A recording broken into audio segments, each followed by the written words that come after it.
Hey, I'm so excited to be here. Thank you. I'm excited to have you because I'm telling you, I was really fangirling out. I went and I was really just like soaking it all in. But before we dive in, I want to hear a little bit about the behind the scenes, the journey, because we know there's so much effort and work that's put in to make these kinds of productions happen. Tell us a bit about that journey before you guys actually showcase this amazing show to the audience. I mean, well, first of all, growing up, I never expected to be the Swan Queen. So to be in this position right now, I'm very, very grateful and humbled to even get to perform and have this opportunity. The journey, for sure, we had about like 3 weeks to rehearse. And when we were both casted together, we were super excited. We developed the partnership. We had a lot of coaching, long hours of learning a lot of choreography and remembering all of it, and trying to get the character development as well, as being like the Swan Queen or being the prince, and telling the story, as Jonathan said. That was the main focus of it. It didn't, like he said too, to let go and really be those characters. That was super important to show. So that was our journey. He talked about this emotion you guys had just after the dress rehearsal, after all of that practice and rehearsal, and to know like, oh my gosh, we're doing this, we get the opportunity to do this. I mean, as a dancer growing up, you probably, put the Swan Queen at the top bracket of like one day. So when we think about that, there's this whole buildup of emotion too to get you there. Tell us about that for you, because I mean, it came across to me as somebody that was in the audience just how elated you were to play this role. Yeah, I was super elated. I was so proud too, with all of the hard work that we put into it. I literally just let go, surrendered as well, and enjoyed that moment, because you just never know, especially during COVID. You realize how important those moments were and how fleeting they are.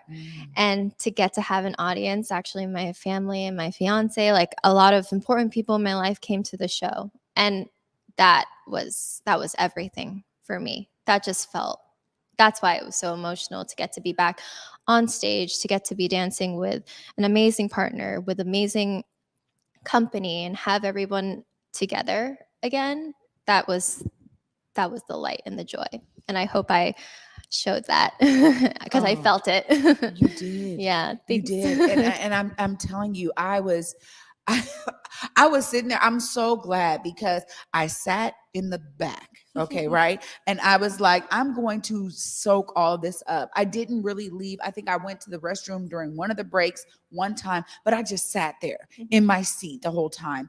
And at one point, a Black woman who comes to the to the dances all the time, because it's a ballet, she's like probably has season tickets. And she came up to me. She goes, "Oh, you could come down and sit next to us." And I had a seat that was closer, but I just was like, you know what? No, I really enjoyed being kind of in a row by myself and just sitting there and absorbing this. And I gotta say, one of the top moments for me was in Act 2 when all of the swans come out.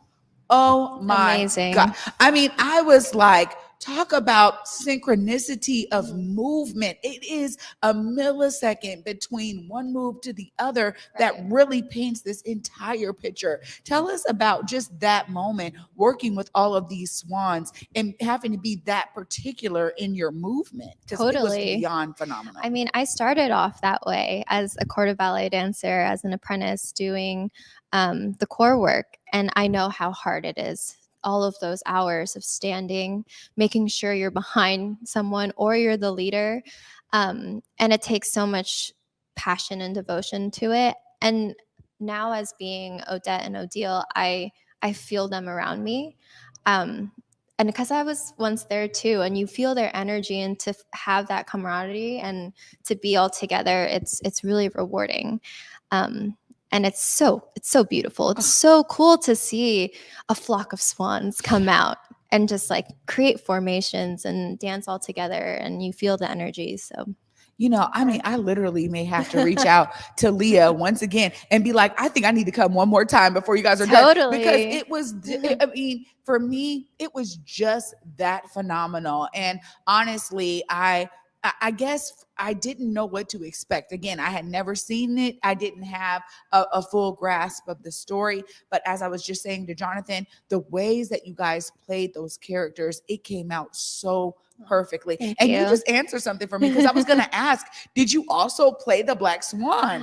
Because Yeah. they have those moments of him kind of remembering, and the White Swan is behind trying to tell him, like, wait, you're making a mistake. Totally. But it was you playing both roles. Yeah, it's quite a quick change, let me tell you, to like to take off like a very sweaty costume and then putting on another one and with a headpiece. And you also have to change your character completely. Yes. Like, you are nowhere near what White Swan was. And so it's really fun, actually. It's fun to play two characters in one whole ballet. Usually you tend to stick to one character. So I really enjoyed that. And yeah, it's just fun to play. That also, I think, bodes to me what we saw in the movie, because Black Swan, the movie, was so critically acclaimed, right? And I didn't have a good frame of reference for why, is it a big deal? But you just told it all, because you're so right. The movement, the sharpness of the Black Swan compared to the grace and fluidity of the White Swan, it is like two amazingly, it's like a 180. Literally. She's very evil. Like, she's trying to trick the prince into marrying her instead, and the White Swan as well, she's going through a lot. She's a swan, but she wants to fall in love and she wants to be a human again. And so very, very different characters, and it's fun. Yeah, I gotta say, you did a phenomenal job. I was literally, because I was sitting so far back, I wasn't sure. And I was like, maybe that the White Swan, she's still the White Swan in the background. But the idea that you were able to play both characters, that's mind-blowing. And it really says something to not just your dancing ability, but the acting behind it. And I think that's something that people don't realize.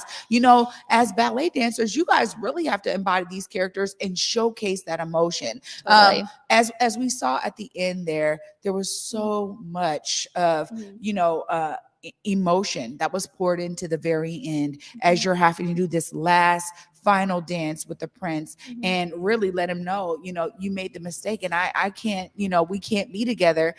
That was something that struck me. I'm telling you, I was sitting there like, wow. Tell us about how that was for you. I mean, for this version as well, Ken Stowell added this pas de deux for Act 4 for the two of them to kind of move on separately.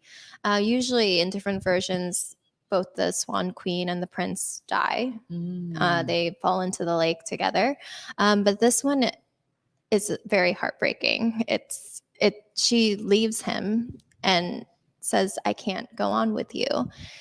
I'm forever a swan and I want you to move on and have a great life too, and it's heartbreaking because she actually fell in love for the first time, but she can't continue that. They both can't. Yeah. And it's a lot. Well, I gotta say, you guys put on one heck of a show. I am so glad I got to see you. Jonathan told us it's going on to the 24th. You guys are going to be performing again together on the 23rd. I just gotta thank you, Angelica, for all that you poured onto that stage and for bringing your grace and presence here to the Black Media Matter Studios for the Morning Update Show. Thank you so much for being with us today. Thank you. I appreciate it. My goodness. Amazing.